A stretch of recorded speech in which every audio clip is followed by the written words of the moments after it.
Hello बच्चों।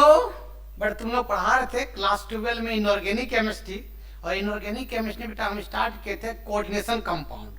बाबू आज coordination compound में बात करेंगे वायलेंस बॉन्ड थ्योरी के बारे में, जो बहुत इंपॉर्टेंट है। आईयूपीएससी ने of coordination compound, valence bond theory of coordination compound, crystal field theory of coordination compound, ये तीन टॉपिक बहुत इंपॉर्टेंट है बाबू, बहुत इंपॉर्टेंट। तो आज लिखो बेटा valence bond theory of coordination compound. लिखो पहले ये वायलेंस बॉन्ड, बहुत इंपॉर्टेंट थ्योरी बाबू। ये वायलेंस बॉन्ड थ्योरी ऑफ क्या बाबू, coordination compound, coordination compound, valence bond theory अब क्या बताओ बाबू, कोऑर्डिनेशन कंपाउंड। ठीक है, इसको शॉर्ट में बाबू VBT थ्योरी बोलते हैं, VBT, violence bond theory of coordination compound. तुमको मालूम बाबू मेरा यूट्यूब चैनल का नाम है फर्मी क्लासेस।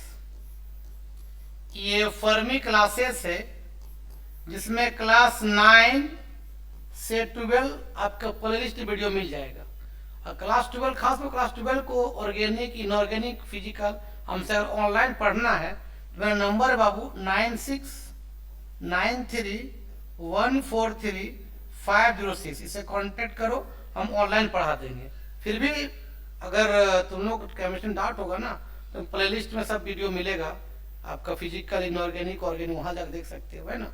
चलो तो बाबू अब हम बात करते हैं violence bond theory of coordination compound. इसका क्या क्या बेसिक पोस्टुलेट्स है violence bond theory of coordination compound का। पहला पोस्टुलेट बाबू कि इसने बताया कि डी ब्लॉक एलिमेंट जो होते हैं उसमें नंबर ऑफ वैकेंट ऑर्बिटल होते हैं। जब नंबर ऑफ वैकेंट ऑर्बिटल होते हैं तो लिगेंड क्या करते हैं बाबू, pair of electron, d block element को पेयर ऑफ इलेक्ट्रॉन दे देता है और एक कोऑर्डिनेट बॉन्ड बन जाता है।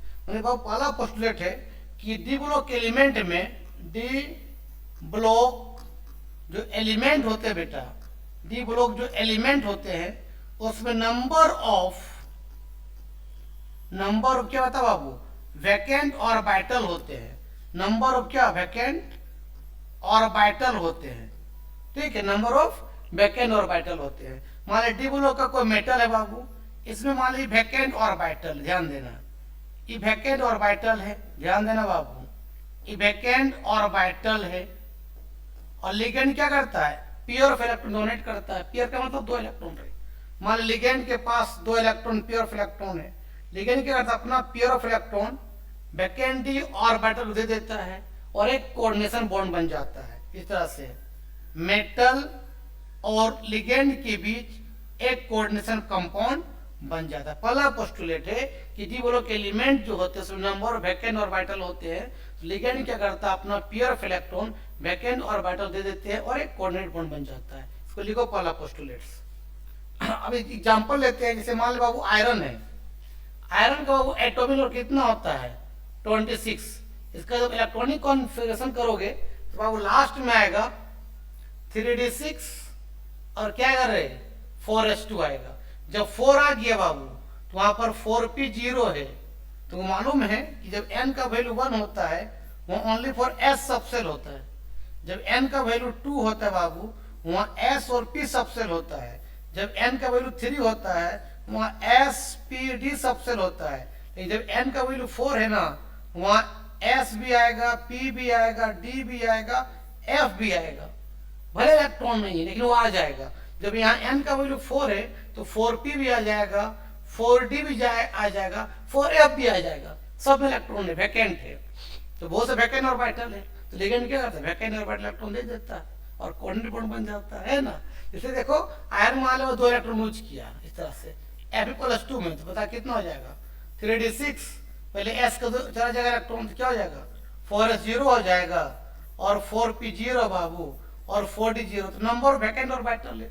देखो ना यहाँ s पर ये वैकेंट ऑर्बिटल है, 4s0 वैकेंट ऑर्बिटल है, 4p वैकेंट ऑर्बिटल है, 4p वैकेंट ऑर्बिटल है, 4d इसको मिला देते हैं, 4d वैकेंट ऑर्बिटल है। मान लिया 4d में कितना था 5 होते ऑर्बिटल और पी में कितने होते हैं? 3 ऑर्बिटल होते हैं, और एस में एक और होते हैं ऑर्बिटल। 1 और ऑर्बिटल को बॉक्स के फॉर्म में दिखाते हैं, 1 2 3 4 5, ये 4d वैकेंट ऑर्बिटल है। तो लिगेंड इलेक्ट्रॉन कहाँ से? वैकेंट ऑर्बिटल में। मान लो इसको इलेक्ट्रॉन दे दिया लिगेंड, यहाँ दे दिया इलेक्ट्रॉन, यहाँ दे दिया प्योर ऑफ इलेक्ट्रॉन। लिगेंड हमेशा प्योर ऑफ इलेक्ट्रॉन देता है, 2 इलेक्ट्रॉन कहाँ? वैकेंट ऑर्बिटल में। मान लो यहाँ दे दिया, यहाँ दे दिया, कौन दे रहा है? वो लिगेंड दे रहा है। लिगेंड अपना प्योर ऑफ इलेक्ट्रॉन दे रहा है किसको? वैकेंट डी ऑर्बिटल कोर क्या बन जाता है? मेटल लिगेंड के बीच कोऑर्डिनेट बॉन्ड बन जाता है। पहला पोस्टुलेट। ठीक है, दूसरा पोस्टुलेट बात करते हैं, फिर इसको लिखो ना। दूसरा कहता है बाबू कि वैलेंस बॉन्ड थ्योरी के अनुसार it well defined valence bond theory के अनुसार इट वेल डिफाइंड क्या? कोऑर्डिनेशन कंपाउंड का shape, geometry and Babu magnetic property define कर सकते हो। वेल डिफाइंड एंड क्या बाबू? मैग्नेटिक प्रॉपर्टीज को तुम वेल डिफाइन कर सकते हो। और तुम मालूम मैग्नेटिक प्रॉपर्टी दो तरह का होता है, एक होता है पारामैग्नेटिक, बोलो ना यार, रिया बोलो क्या है? पारामैग्नेटिक। और दूसरा क्या होता है? वो डायमैग्नेटिक।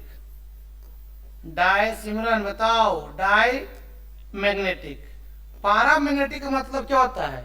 जहां इलेक्ट्रॉन अनपेयर्ड हो, अनपेयर्ड इलेक्ट्रॉन रहे, अनपेयर्ड इलेक्ट्रॉन का मतलब इलेक्ट्रॉन, तो उसको बोलते हैं पारामैग्नेटिक। डाय बोलते हैं वो पेयर्ड ऑफ इलेक्ट्रॉन, इलेक्ट्रॉन क्या रहे? पेयर्ड ऑफ इलेक्ट्रॉन रहे, जिसको बोलते हैं डायमैग्नेटिक। तो वैलेंस बॉन्ड थ्योरी के अनुसार शेप, ज्योमेट्री और मैग्नेटिक प्रॉपर्टीज को वेल डिफाइन कर सकते हो। तीसरा लिखते पर इसको लिखो ना। तीसरा बाबू पोस्टुलेट लिखते हो कि अगर बाबू एक होता है कोऑर्डिनेशन नंबर।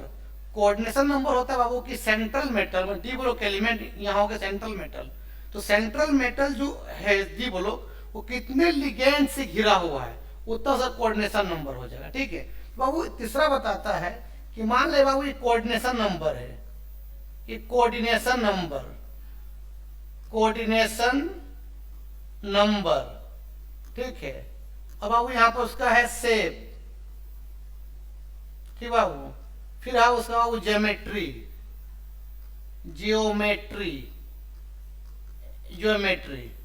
बता बाबू इसका, इसने बोला वैलेंस बॉन्ड थ्योरी ने, जिसका कोऑर्डिनेशन नंबर 4 हो, मतलब डी ब्लॉक एलिमेंट क्या रहेंगे? सेंट्रल मेटल रहे। सेंट्रल मतलब वो एक ही एटम रहेंगे और लिगेंड एक से ज्यादा होगा। तो अगर D block element central metal है बाबू और वो 4 लिगेंड से जुड़ा हुआ रहेगा, तो उसका कोऑर्डिनेशन नंबर कितना होगा? 4 होगा। तो अगर कोऑर्डिनेशन नंबर 4 है बाबू और शेप अगर sp3 है, तो बाबू ज्योमेट्री उसका टेट्राहेड्रल होगा, अगर बाबू कोऑर्डिनेशन नंबर क्या है? 5 है और शेप बाबू इसका sp3d है, तो उसका ज्योमेट्री होगा trigonal bipyramidal, trigonal bi क्या होगा? पिरामिडल होगा। ठीक है। अब अगर कोऑर्डिनेशन नंबर 6 है और वो 6 में बाबू 2 कंडीशंस में आ जाता है। अगर ये D2 sp3 होगा या तो sp3 D2 होगा, तो D2 अगर sp3 है तो इसको बोलता है वो इनर ऑक्टाहेड्रल, इनर क्या बाबू? ऑक्टाहेड्रल बोलते हैं। अगर sp3d2 आ जाएगा बाबू तो उसको बोलते हैं आउटर ऑक्टाहेड्रल। ऑक्टा क्यों बोलते हैं? कि उसमें 8 गो फेस होता है, तो बोलते हैं ऑक्टाहेड्रल। ठीक है, लिख लो इस चीज को। अब नेक्स्ट एक चीज और लिख रहा बाबू, स्पेक्ट्रोकेमिकल सीरीज यहां लिख लो, काम आएगा। स्पेक्ट्रोकेमिकल सीरीज,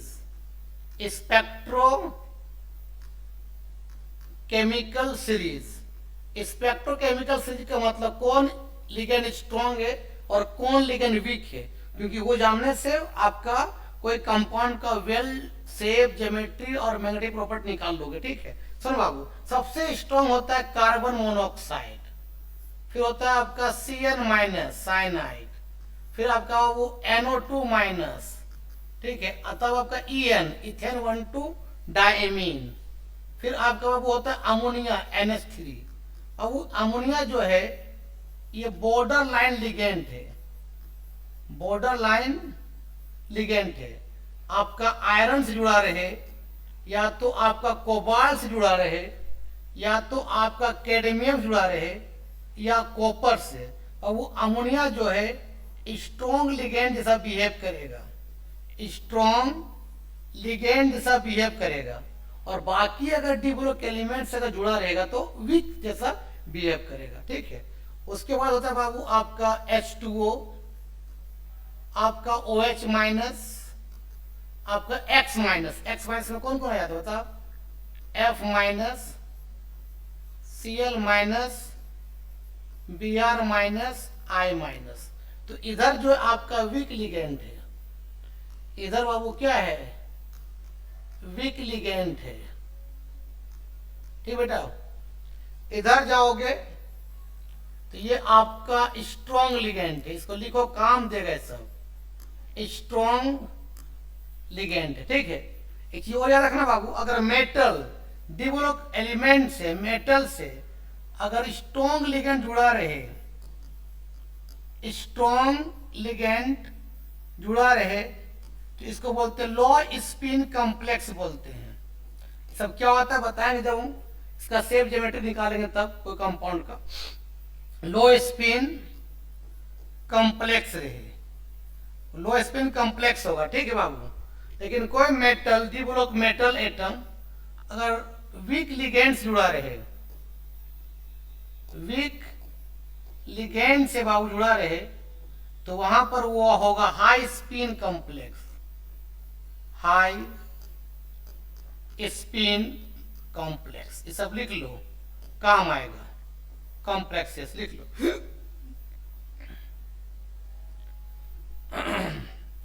अब एक कंपाउंड को बताते हैं बाबू, शेप ज्योमेट्री निकाल के कैसे निकालेंगे, इसे आपको दे दे बाबू, सुनो इस तरह से COF6, ये -3, ये कोऑर्डिनेशन कंपाउंड है, इसको निकालना है, शेप निकालो, ज्योमेट्री निकालो, उसका मैग्नेटिक प्रॉपर्टी निकालो। बाबू इस CO का मतलब कोबाल्ट होता है, ऐसा लिखा रहेगा तो कार्बन मोनोऑक्साइड, और ऐसा लिखा रहेगा इसका मतलब कोबाल्ट। ठीक है, सुनो बाबू, तो अब हम इसको क्या करते हैं, इसका शेप ज्योमेट्री और उसका मैग्नेटिक प्रॉपर्टी निकालते हैं। कैसे निकालेंगे? सबसे पहले क्या करते हैं, ये CO जो सिंगल है और डी ब्लॉक एलिमेंट है, तो क्या हो जाएगा, वो सेंट्रल मेटल होगा। सेंट्रल मेटल का निकालो ऑक्सीडेशन स्टेट, क्या मान लेंगे, X मान लेंगे। एक फ्लोरीन का चार्ज होता है -1, 6 कितना हो जाएगा बाबू, -6, इक्वल टू चार्ज कितना ऊपर, -3, इक्वल टू -3, तो X इक्वल टू हो जाएगा -3 + 6, मतलब X कोबाल्ट का चार्ज कितना निकल गया, +3। F का चार्ज होता है -1, तो 6 का -6 हो जाएगा, और ऊपर -3 है, तो क्या +3 आ जाएगा। तो बाबू कोबाल्ट CO का एटॉमिक नंबर होता है 27, इसको लिखते हैं इलेक्ट्रॉनिक कॉन्फिगरेशन लास्ट वाला 3d7, सॉरी 6 लिखा गया रे, 3d7 लास्ट इलेक्ट्रॉनिक कॉन्फिगरेशन लिखना है, तो 3d7 आएगा, और 4s2 आता लास्ट में। तो ये 2-3 लूज कर रहा है, 2s का जाएगा और d का 1 जाएगा, तो कोबाल्ट बाबू जब +3 लिखोगे तो आपका 3d कितना 6 और 4s 0, जब 4 आ गया तो वहां 4p भी 0 आएगा, और आपका 4d 0 भी आएगा, 4f भी आएगा, लेकिन उतना लिखने की जरूरत नहीं है। देखो आप पहले 3d6 लिखो, 3d6 में ये 1 2 3 4 5 ऑर्बिटल है, 3d6 इलेक्ट्रॉन कैसे बढ़ते हैं, पहले क्लॉकवाइज, उसके बाद एंटी क्लॉकवाइज, तो 6, तो 1 2 3 4 5 6, एक पीरियड हुआ। देखो 4s 0 है बाबू, 4s में इलेक्ट्रॉन है ये नहीं, भिखमंगा है। 4p बाबू कितना है, 3 वैकेंट ऑर्बिटल, ये भी ठीक है। 4d भी है, उतना लिखने जरूरी नहीं है। अब बेटा क्या बताओ, लिख भी देते हैं हम लोग, 4d 0 लिख लो। कोई दिक्कत नहीं। 1 2 3 4 5 ये 4d सब वैकेंट है। अब बाबू ये वीक लिगेंड है, कोबाल्ट से वीक लिगेंड जुड़ा हुआ है, तो ये कैसा बिहेव करेगा? वो वीक लिगेंड है, तो बाबू जब वीक लिगेंड होगा तो वहां पर हाई स्पिन कॉम्प्लेक्स होगा। High spin complex, high spin complex का मतलब होता है बाबू ये आपस में पेयर नहीं कर पाएगा, मतलब ये आपस में पेयर नहीं कर पाएगा वीक लिगेंड। लेकिन वही स्ट्रॉन्ग लिगेंड होता ना तो आपस में पेयर कर जाता, तो ये आपस में पेयर नहीं कर पाएगा, उसी बोलते हैं हाई स्पिन कॉम्प्लेक्स। तो और लिगेंड वहां से इलेक्ट्रॉन देना चालू करता है जहां से वैकेंट ऑर्बिटल है, पूरा पूरी वैकेंट। कहां से वैकेंट है? यहां से। और एक फ्लोरीन देता है एक पेयर, तो 6 फ्लोरीन कितना देगा? 6 पेयर देगा, मैंने एक पेयर इसको देगा, एक यहां देगा, एक यहां देगा, इलेक्ट्रॉन दे रहा। ये कट कट का मतलब इलेक्ट्रॉन है, कितना? 4 5 6, इसको सबको दिया। तो पहले s का एक ऑर्बिटल आया, p का 3 आया और d का 2 आया, तो sp3d2 बना। तो इसको क्या बोलते हैं हम लोग? बताओ। आउटर क्या बोलेंगे? ऑक्टाहेड्रल बोलेंगे, आउटर ऑक्टाहेड्रल बोलेंगे। अब बताओ इसमें कितना? बहुत सारे इलेक्ट्रॉन पेयर्ड है, तो इसका मैग्नेटिक प्रॉपर्टीज क्या होगा? इसका मैग्नेटिक प्रॉपर्टी जो हो जाएगा, अनपेड इलेक्ट्रॉन है तो अनपेड को क्या बोलते हैं? बताओ हम लोग। पारामैग्नेटिक, पारामैग्नेटिक, इसको लिख लो।